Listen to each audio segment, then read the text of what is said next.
स्वामी समर्थ रामकृष्ण मंडळी, कल्पना करा, जर एका दिवसासाठी पंढरपूरची वारी थांबली तर महाराष्ट्राचं हृदय जणू धडधड न थांबेल. पण तुम्हाला माहीत आहे का, एक काळ असा आला होता जेव्हा लाखो वारकऱ्यांच्या मनात हाच प्रश्न उभा राहिला होता, आता वारीचं काय? आणि त्याच वेळी घडला असा एक चमत्कार ज्यामुळे आजही लाखो लोक पायी चालत विठ्ठलाच्या भेटीस जातात. आज आपण जाणून घेणार आहोत पालखी सोहळ्याचा थरारक आणि हृदयस्पर्शी इतिहास. तुकाराम महाराज आपण निघून गेल्यावर ही वारी थांबणार तर नाही ना माऊली, असा प्रश्न त्यावेळी सुद्धा अनेक जणांना पडला असेल. पण जोपर्यंत विठ्ठलावर प्रेम करणारा एक जरी वारकरी आहे तोपर्यंत ही वारी कधीच थांबणार नाही. एक प्रश्न महाराष्ट्राला रडवत राहिला, आता विठुरायाला भेटायला कोण जाणार?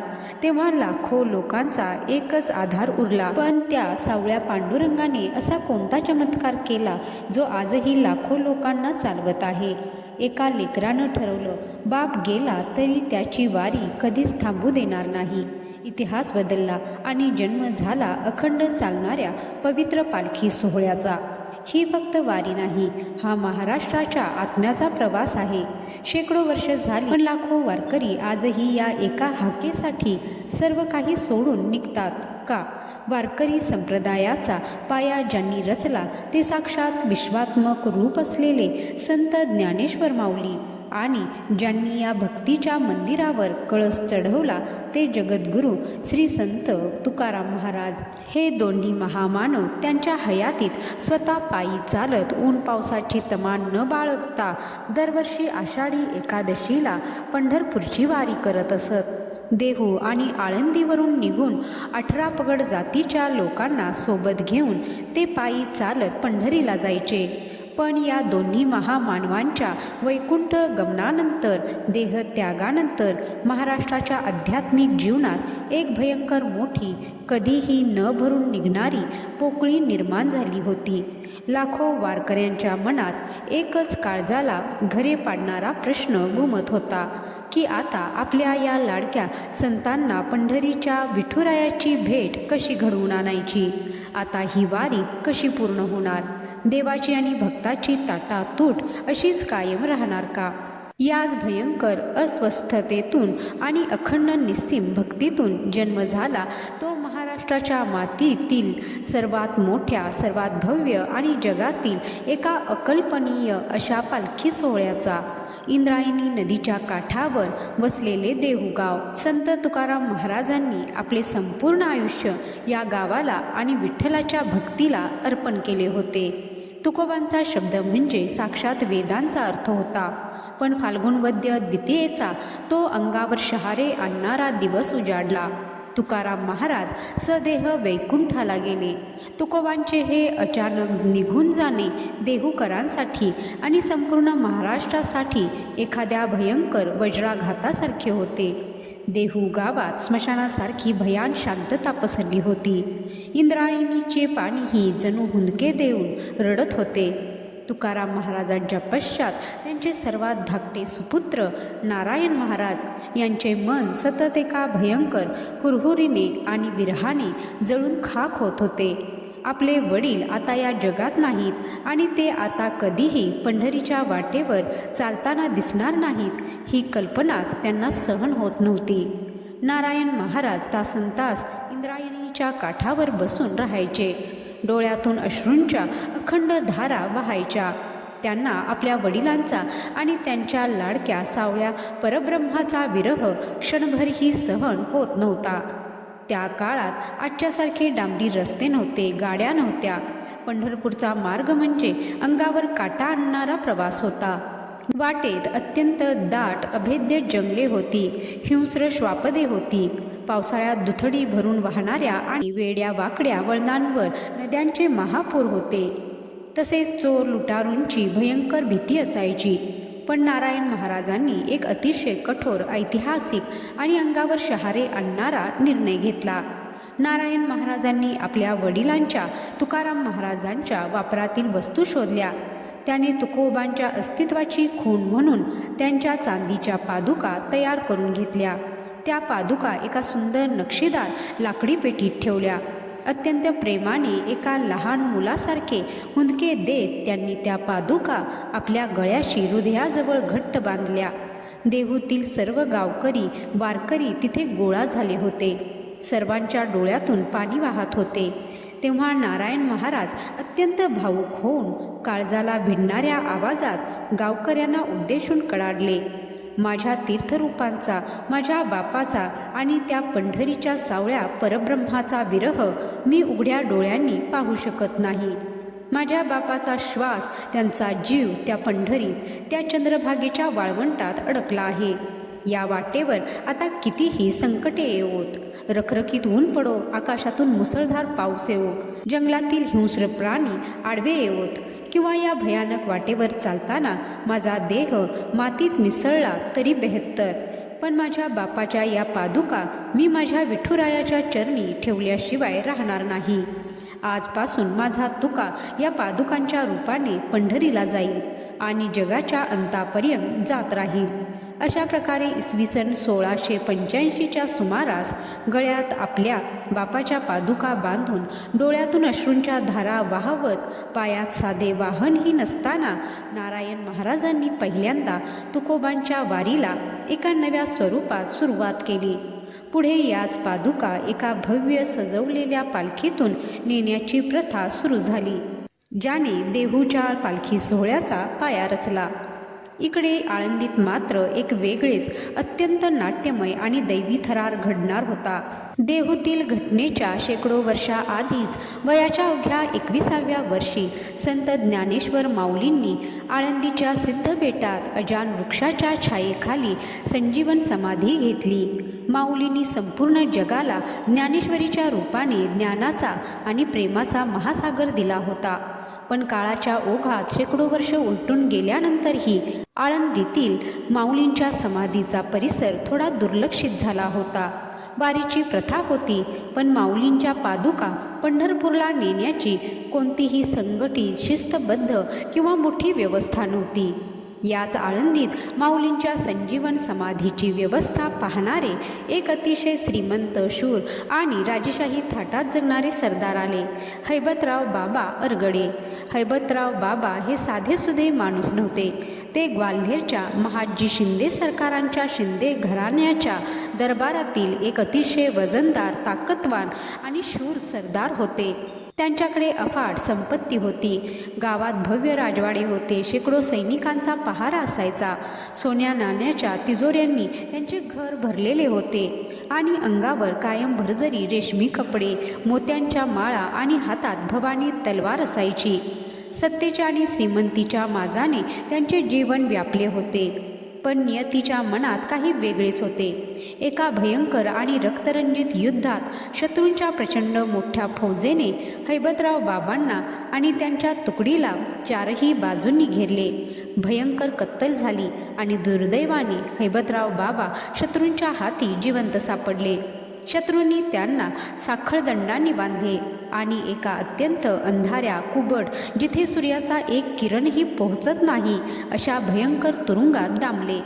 त्या अंधाऱ्या कोठडीत अन्नपाण्याविना तडपडत असताना, मृत्यू अगदी समोर दिसत असताना त्या शूर सरदाराचा सर्व अहंकार, सत्तेचा माज, श्रीमंतीचा गर्व गळून पडला. त्यांना समजले की त्यांचे सैन्य, त्यांची संपत्ती आणि त्यांचे राजवैभव त्यांना या मृत्यूच्या दाढेतून वाचवू शकत नाही. तेव्हा त्या अंधाऱ्या थंडगार फरशीवर डोके टेकवून हैबतराव बाबांनी अत्यंत आर्ततेने रडत रडत आळंदीच्या ज्ञानेश्वर माऊलींचा धावा सुरू केला. त्यांनी डोळे मिटले आणि ते हुंदके देत म्हणाले, हे माऊली, हे जगाच्या पोशिंद्या, जर या मृत्यूच्या चक्रातून तू मला बाहेर काढलेस तर हा जन्म, हा देह आणि उरलेला प्रत्येक श्वास फक्त आणि फक्त तुझ्या चरणी अर्पण करेन. आणि तिथे मानवी बुद्धीला न झेपणारा एक अकल्पनीय चमत्कार घडला. म्हणतात ना, भक्ताची हाक जर खऱ्या हृदयाची असेल तर साक्षात देव हेही नियम मोडतो. साक्षात माऊलींच्या कृपेने शत्रूच्या गोटात काहीतरी भयानक गोंधळ उडाला आणि त्या अभेद्य कैदेतून हैबतराव बाबांची अत्यंत चमत्कारिकरित्या सुखरूप सुटका झाली.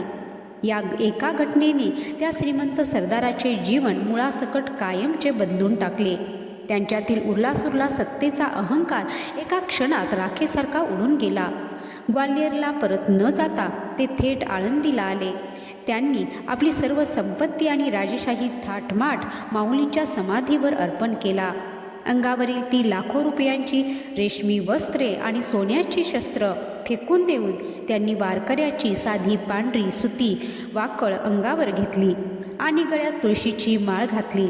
जो माणूस मखमली गादीवर झोपायचा तो आता माऊलींच्या महाद्वारातील पायरीवर झोपू लागला. बाबांनी पाहिले की माऊलीच्या पादुका पंढरपूरला नेण्याची कोणतीही शिस्तबद्ध पद्धत नाही. लोक कसेही विस्कळीतपणे जातात. तेव्हा या माजी सरदाराने एका सेनापतीच्या अफाट शिस्तीने आणि बुद्धिमत्तेने माऊलींच्या पालखी सोहळ्याची भव्य रचना केली.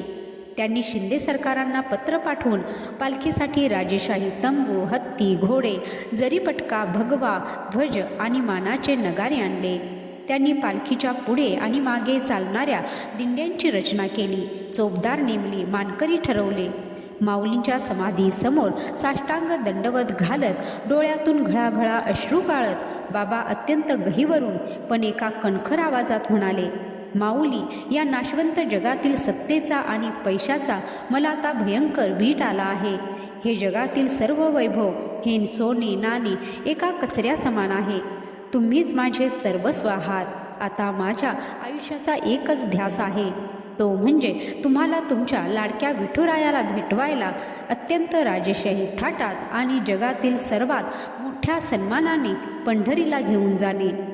ही वारी आता या देहाच्या शेवटच्या श्वासापर्यंत आणि या सृष्टीच्या अंतापर्यंत कधीही थांबणार नाही, हा माझा तुम्हाला शब्द आहे.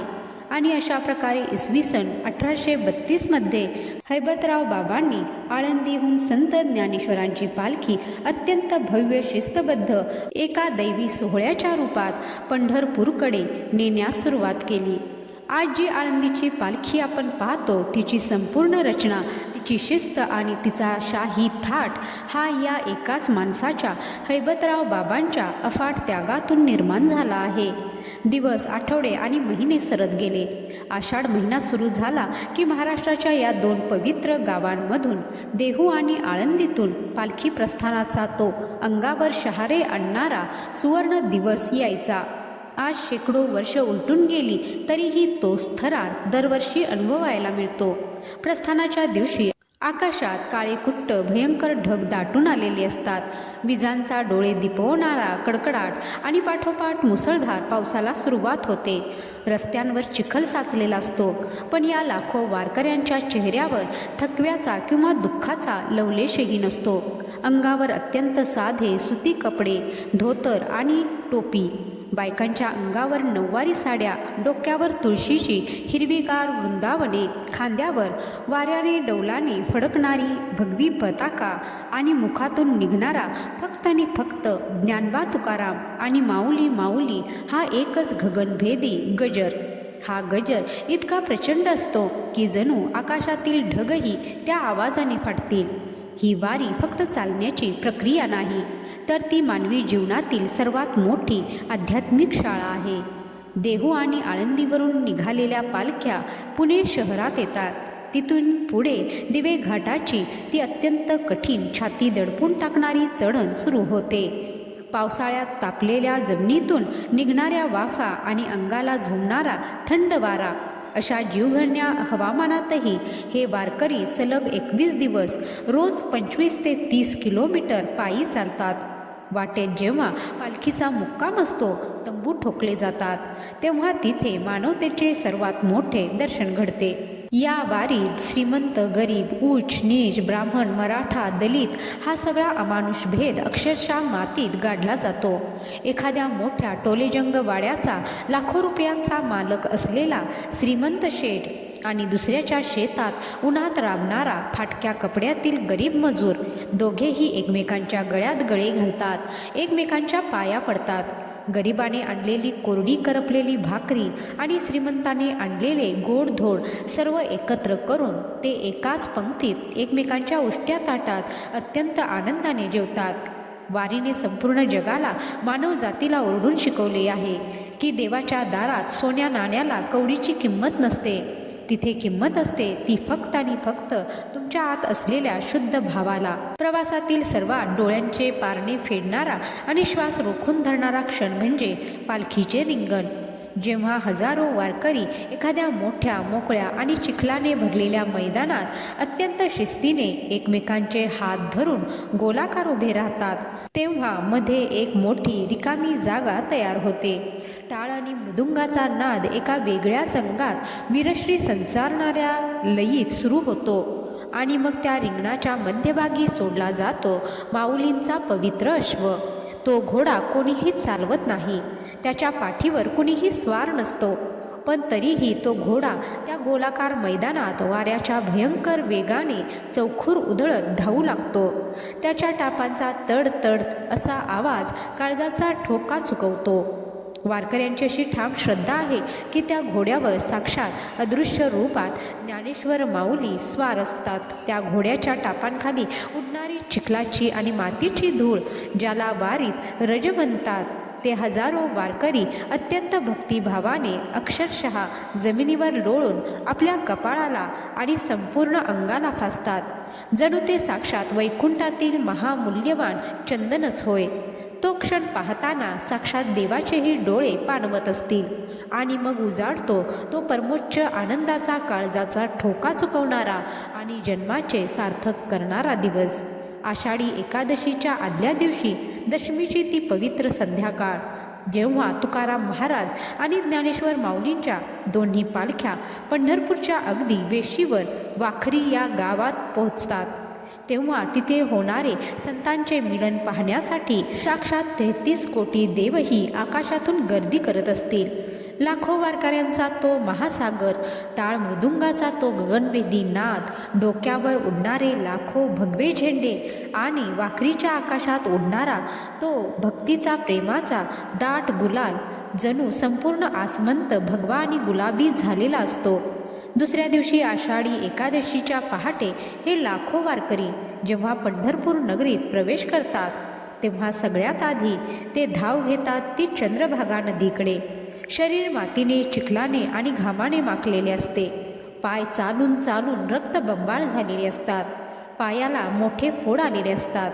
पण जेव्हा हे वारकरी चंद्रभागेच्या त्या थंडगार पवित्र पाण्यात डुबकी मारतात, तेव्हा त्यांचा 21 दिवसांचा सर्व थकवा, सर्व वेदना आणि सर्व दुःख एका सेकंदात त्या पाण्यात वाहून जाते. स्नान उरकून अंगाला गोपीचंदन लावून जेव्हा जेव्हा हे वारकरी ऊन पावसाचे चटके खात रांगेत उभे राहून विठ्ठलाच्या मुख्य मंदिरात आणि त्या अंधाऱ्या गाभाऱ्यात प्रवेश करतात, तेव्हा तिथे एक वेगळीच अंगावर रोमांच उभी करणारी ऊर्जा असते.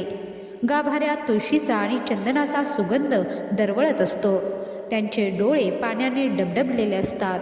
छाती धडधडत असते. आणि मग समोर दिसतो तो महाकाय 28 युगांपासून एका साध्या विटेवर दोन्ही हात कमरेवर ठेवून अत्यंत शांतपणे उभा असलेला तो काळा कुट्ट पण सूर्यासारखा तेजस्वी असा शांत पांडुरंग. तो देव वारकऱ्यांकडे पाहून जणू अत्यंत मायेने हसत असतो. गाभाऱ्यातील तो क्षण मानवी शब्दात वर्णन करणे अशक्य आहे. तो देवही जणू आपल्या भक्तांची अवस्था पाहून आतल्या आत रडत असतो आणि अत्यंत मायेने वडिलांच्या अधिकाराने म्हणत असतो, माझ्या लेकरांनो, माझ्या भक्तांनो, तुम्ही माझ्यासाठी या रखरखत्या उन्हातून, या जीवघेण्या पावसातून पायातले रक्त सांडून चालत आलात.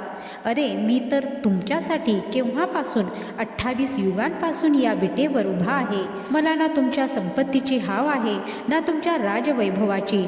तुमचे हे रक्तबंबाळ झालेले पाय, तुमचे हे फाटक्या कपड्यातील निष्पाप चेहरे आणि तुमची ही निस्सीम वेड्यासारखी भक्ती पाहून आज साक्षात वैकुंठाचा देवही तुमच्यासमोर हरला आहे. या, जवळ या आणि मला घट्ट मिठी मारा. आज तुम्ही जिंकलात आणि तुमचा हा सावळा पांडुरंग हरला. तो क्षण, ते दर्शन आणि विठुरायांच्या चरणावर ठेवलेले डोके म्हणजे त्या वारकऱ्यासाठी साक्षात जन्ममरणाच्या फेऱ्यातून मुक्त होणारा सुवर्णक्षण असतो. साक्षात मोक्ष. तिथे त्याच्या पायावर लोळण घेत असतो संत तुकाराम आणि संत ज्ञानेश्वरांच्या त्या अफाट त्यागातून, नारायण महाराज आणि हैबतराव बाबांच्या त्या दृढ निश्चयातून आणि रक्ताचे पाणी करून सुरू झालेली ही आषाढी वारी आज शेकडो वर्षानंतरही त्याच तेजाने, त्याच अफाट वैभवाने आणि त्याच निस्सीम भक्तीने सुरू आहे. वारीने जगाला एकच सत्य दाखवून दिले आहे की या जगात भक्तीच्या मार्गावर माणसाचा अहंकार, त्याची जात आणि त्याची अब्जावधींची संपत्ती एका सेकंदात मातीमोल ठरते. तिथे जिवंत राहते ती फक्त आणि फक्त माणसाच्या आत असलेली देवाबद्दलची समर्पण भावना. आणि जोवर या महाराष्ट्राच्या मातीत चंद्रभागा वाहत आहे तोवर हा भक्तीचा महासागर कधीही कोणालाही थांबवता येणार नाही. जर हा इतिहास आणि या वारीचं अद्भुत रहस्य तुम्हाला आपलं असेल तर या व्हिडिओला नक्की लाईक करा, आपल्या वारकरी मित्रांपर्यंत शेअर करा आणि अशाच भक्तिमय, रहस्यमय आणि प्रेरणादायी कथा पाहण्यासाठी आपल्या चॅनलला सबस्क्राईब करा. शेवटी एकच जयघोष करूया. पुंडलिक वरदा हरी विठ्ठल, श्री ज्ञानेश्वर माऊली महाराज की जय, श्री जगद्गुरु संत तुकाराम महाराज की जय. रामकृष्ण हरी.